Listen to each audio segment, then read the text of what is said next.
Again today, we will be reading from Matthew 16, or the passage of your choice, of course. Find a quiet place without distractions and try to quiet your mind of other thoughts. Focus in on what the passage is saying. Now pause the video and pray before you begin. Matthew chapter 16. The Pharisees and Sadducees came to Jesus and tested him by asking him to show them a sign from heaven.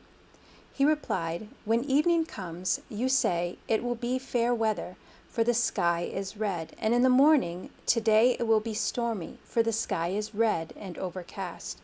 You know how to interpret the appearance of the sky, but you cannot interpret the signs of the times. A wicked and adulterous generation looks for a sign, but none will be given it except the sign of Jonah." Jesus then left them and went away. When they went across the lake, the disciples forgot to take bread. "Be careful," Jesus said to them. "Be on your guard against the yeast of the Pharisees and Sadducees." They discussed this among themselves and said, "It is because we didn't bring any bread." Aware of their discussion, Jesus asked, "You have little faith. Why are you talking among yourselves about having no bread?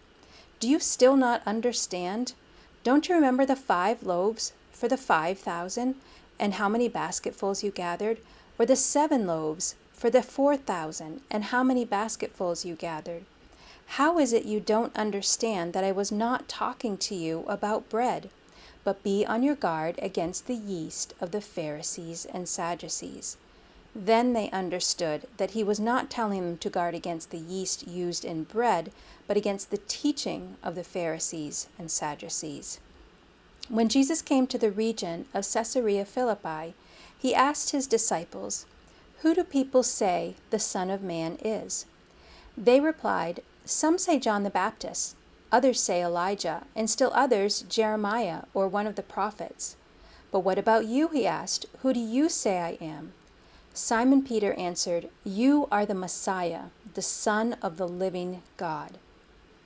Jesus replied, "Blessed are you, Simon, son of Jonah, for this was not revealed to you by flesh and blood, but by my Father in heaven.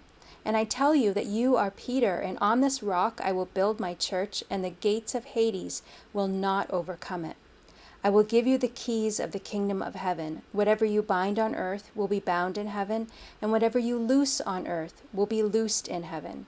Then he ordered his disciples not to tell anyone that he was the Messiah. From that time on, Jesus began to explain to his disciples that he must go to Jerusalem and suffer many things at the hands of the elders, the chief priests, and the teachers of the law, and that he must be killed and on the 3rd day be raised to life. Peter took him aside and began to rebuke him. "Never, Lord," he said, "this shall never happen to you." Jesus turned and said to Peter, "Get behind me, Satan. You are a stumbling block to me. You do not have in mind the concerns of God, but merely human concerns." Then Jesus said to his disciples, "Whoever wants to be my disciple must deny themselves and take up their cross and follow me. For whoever wants to save their life will lose it, but whoever loses their life for me will find it. What good will it be for someone to gain the whole world, yet forfeit their soul? Or what can anyone give in exchange for their soul? For the Son of Man is going to come in his Father's glory with his angels, and then he will reward each person according to what they have done.